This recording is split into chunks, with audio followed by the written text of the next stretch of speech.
Madame, Monsieur, bon après-midi. Nous sommes le jeudi 12 juillet 2018. Bienvenue aux 12 heures sur la CRTV. Tony, good afternoon. Good afternoon, Martinuel. You have the headlines of the midday news today. Le président de la Commission de l'Union africaine attendu à Yaoundé, Moussa Faki Mahamat, entame ce jeudi une visite officielle de 3 jours au Cameroun à l'invitation du président de la République, Paul Biya. En guise d'invité ce midi, le représentant résident de l'Union africaine au Cameroun, le docteur Jean-Gérard Mesui Mela, revisite les grands axes de la coopération entre le Cameroun et l'institution continentale. Et puis en page magazine, retour sur la grande marche pour la paix au Cameroun, organisée récemment par les femmes de toutes les confessions religieuses. Voilà pour les titres. Tony, you have the first part. Thank you, Martinuel. Thanks for joining us on the midday news on CRTV.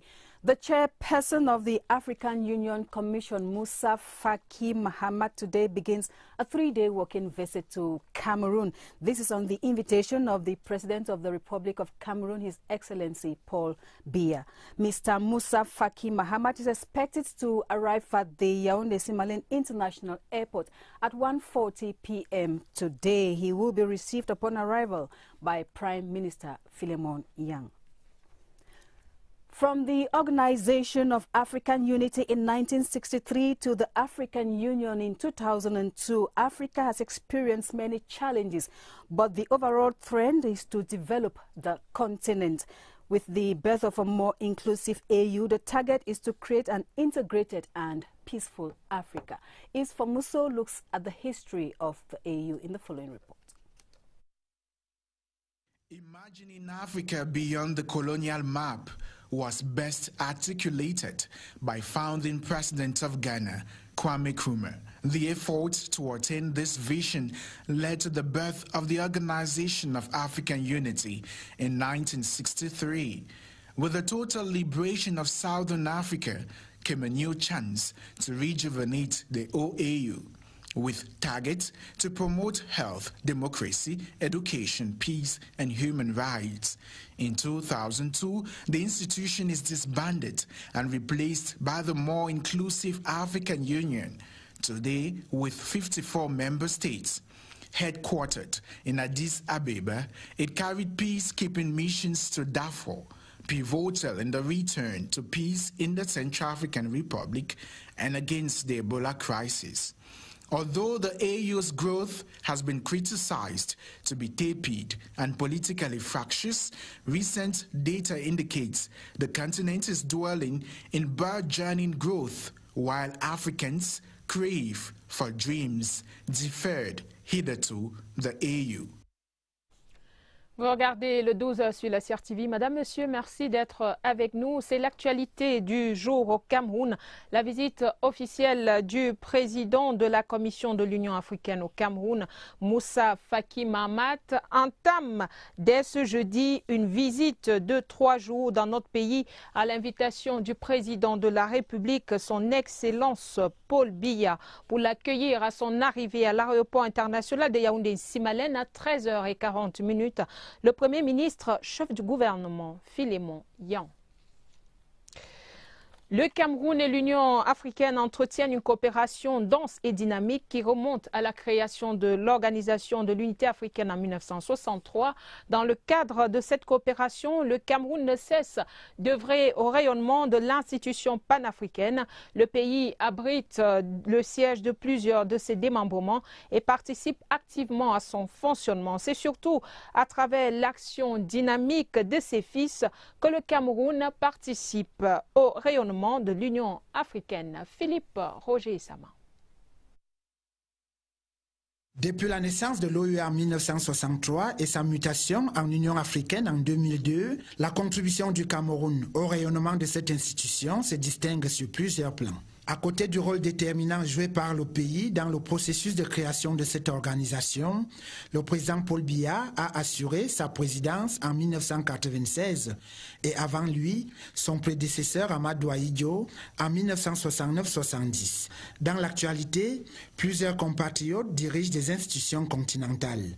L'honorable Roger Nkodo-Dang, à son second mandat à la tête du Parlement panafricain, se distingue par son dynamisme. Tout comme le professeur Sarambi Eno, commissaire en charge des ressources humaines, le professeur Pierre Moukoko Mbonjo, chargé de la réforme en cours dans l'Union. La liste est loin d'être exhaustive. Ces compatriotes marchent sur les traces de Nzoé Kangaki et Aurélien William Etekimbomoa, qui ont trôné comme secrétaires généraux de l'OUA, respectivement en 1972-74 et 1974-78. Nous n'oublions pas Elisabeth Tanke, commissaire au commerce. Le Cameroun abrite aussi plusieurs institutions panafricaines, dont la base logistique continentale de la force africaine en attente. Les derniers accords de siège en date sont ceux du rectorat de l'Université panafricaine, du Fonds monétaire africain et du Conseil des sports de l'Union africaine. Comme nous vous l'avons annoncé dans les titres, l'invité de ce midi est le professeur Jean-Gérard Mesui-Mela, le représentant résident de l'Union africaine, à l'occasion de la visite au Cameroun du président de la Commission de l'Union africaine, Moussa Faki Mahamat. Notre invité revisite les grands axes de la coopération entre le Cameroun et cette institution continentale. L'entretien est mené par Evelyne Oneisumba. Merci de nous recevoir pour parler de cette visite que le président de la Commission de l'Union africaine effectue au Cameroun. Comment doit-on comprendre cette visite? Cette visite a une double signification. La première, c'est que c'est la première fois depuis que le docteur Moussa Faki a été élu président de la Commission de l'Union africaine en tant que fils de cette sous-région, l'Afrique centrale.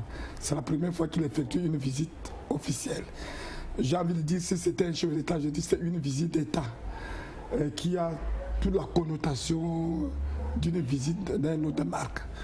Je ne trahis avec tous les éléments qui sont prévus, réception par le président de la République, déjeuner d'État, etc. Déjeuner d'État et la grande intervention qu'il va faire à l'IRIC.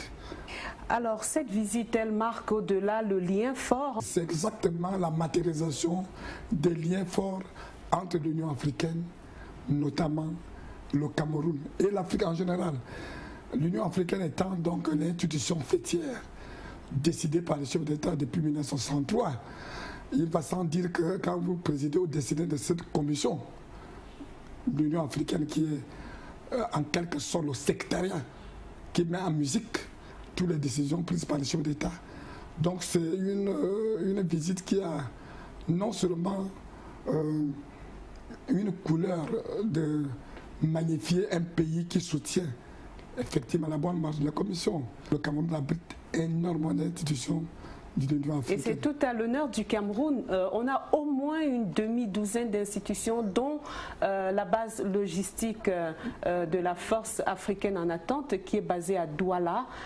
C'est une position stratégique que le Cameroun occupe dans ce dispositif-là? C'est plus que stratégique, puisque c'est une finesse de la diplomatie du Cameroun vis-à-vis de l'Afrique et de l'Union africaine. Savez-vous que le Cameroun n'était pas le seul candidat à abriter cette base?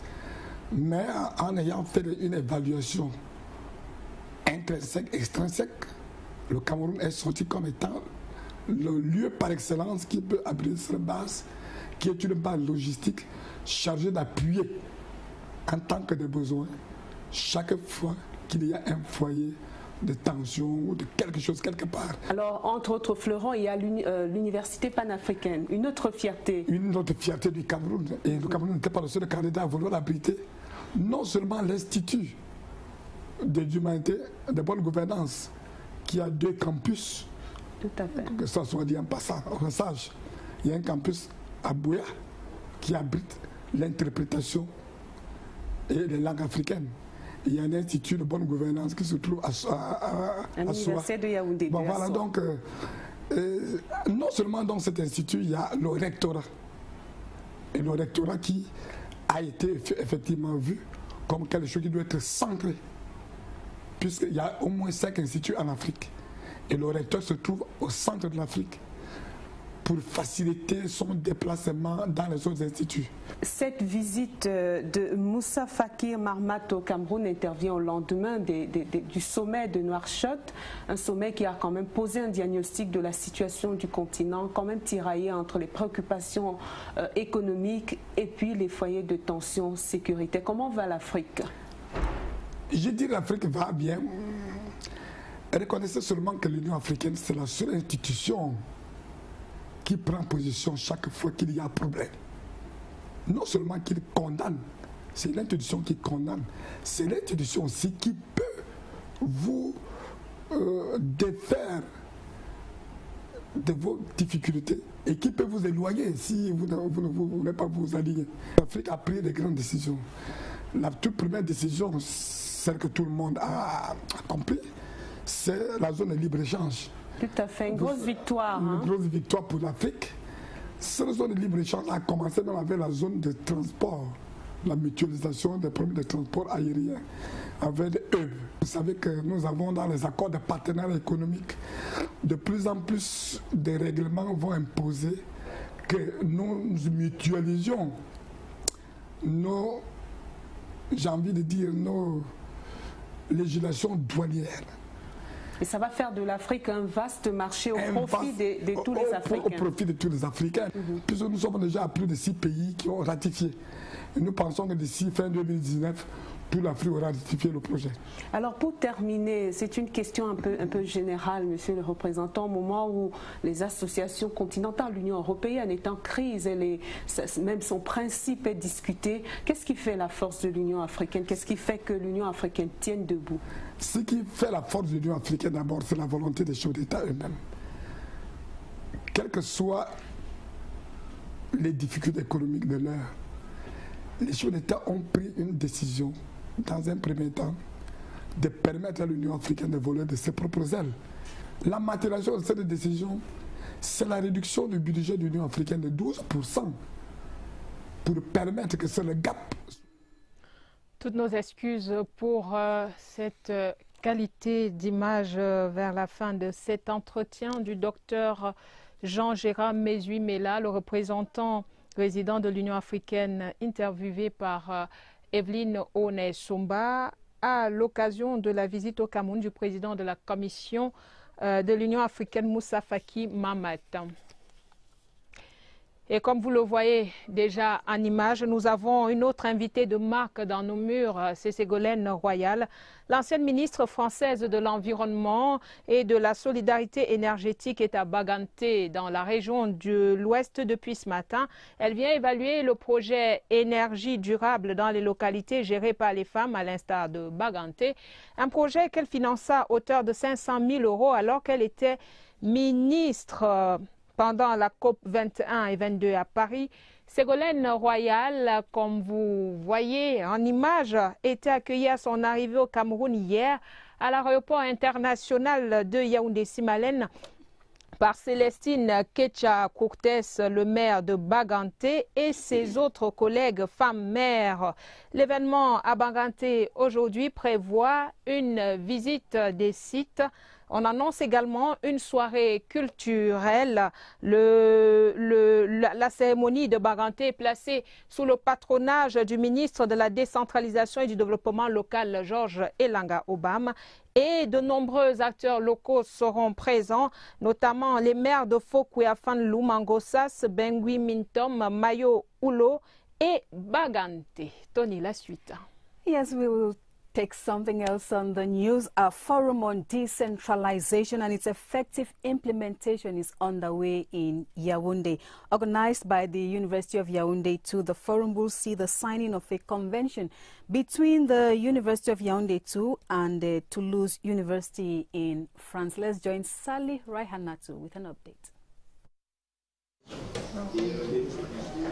Hello and welcome to the University of Yaoundé One, where a forum on decentralization has just opened. This forum is organized by the University of Yaoundé 2 and has brought together students and stakeholders from the public and private sectors.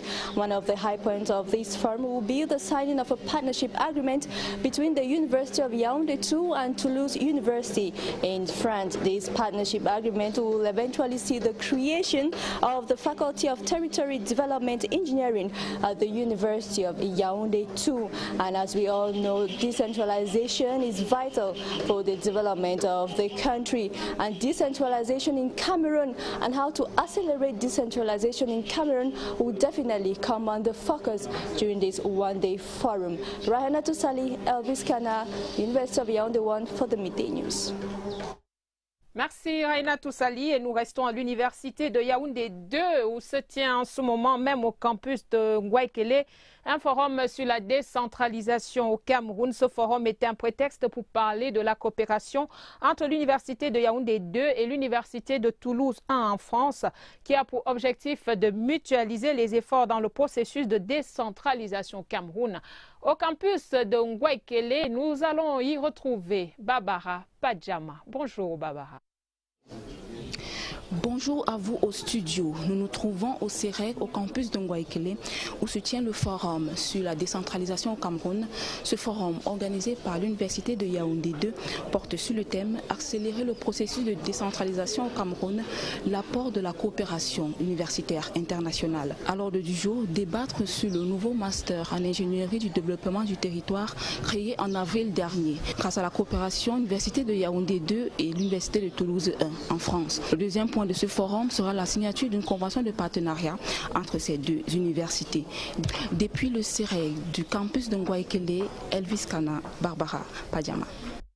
Thank you, Barbara Padjama. In other news, the International Relations Institute of Cameroon has graduated 29 students of its Diplomatic and Protocol Interns program. The graduates from 3 African states received their certificates yesterday at the school campus. That's here in Yaoundé. Charles Sebune has the report. Today was their day, and here they are, the 29 graduates from a trio of countries, Cameroon, Chad, and the Republic of Congo. I'm delighted, I must say it, and it's a proof of hard work. The excellence celebrated here is that of the 46th batch of trainees for diplomatic and protocol interns from public and private institutions at the 47-year-old Cameroon International Relations Institute. The young diplomats are now well-built to promote the cooperation between people, to promote the international relation between people, and to promote the friendship between nations.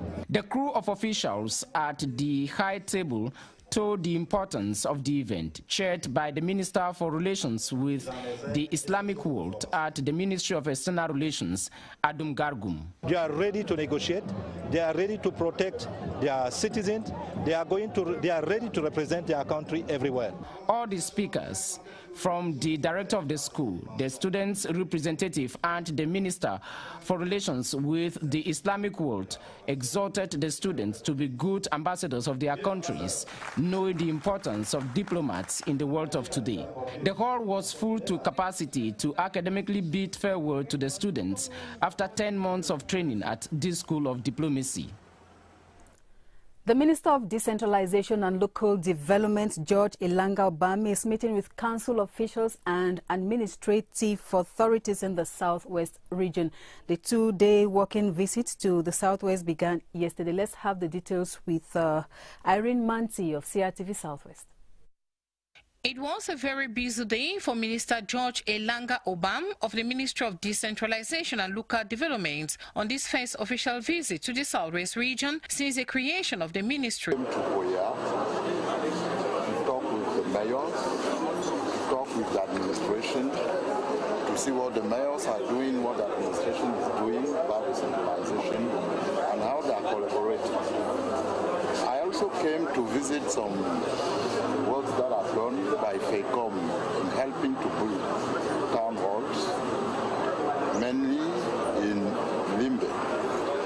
Mboya, The minister and entourage moved to Limbe to inspect some council structures under construction financed by the Special Council Support Fund for Mutual Assistance, FECOM, and the new FECOM Southwest side. I'm going to visit the chamber of the Council of Limbe 1 and also the regional agency of FECOM. The concerned mayors doffed their hats to FECOM for erecting such magnificent structures to house their council. The minister was accompanied on his visit by the governor of the Southwest region, Mr. Bernard Okala-Bilai. The Cameroon government has denounced social media videos showing the Cameroonian Defense Forces executing civilians, describing it as fake news. In a statement made yesterday, Communication Minister and government spokesperson Issa Chiroma Bakari said the architects of the video are desperate Boko Haram supporters who have been defeated on the battlefield. Kilianda Difon has the highlights of Mr. Chiroma's declaration. The Minister of Communication refutes any killings by the defense forces in the Sahelian zone are circulated on social media. This is another instance of gross misinformation whereby the alleged facts have nothing to do with the work of the defense and security forces within the framework of the mission entrusted to them. He calls it a Photoshop conspiracy of intoxication. Horrible trick play with voices causally affixed to visual sequences. The communication minister gave facts to make his point. The men involved wear colorful uniform meant for the operation in the forest, while the landscape and terrain clearly indicates that they are in the Sahelo-Saharan zone. The combat uniforms used by the Cameroonian army in such circumstances are of the Saharian type. The government spokesperson called it desperate destabilization attempts by defeated Boko Haram terrorists. Le ministre de la Communication, porte-parole du gouvernement, était face à la presse hier à Yaoundé.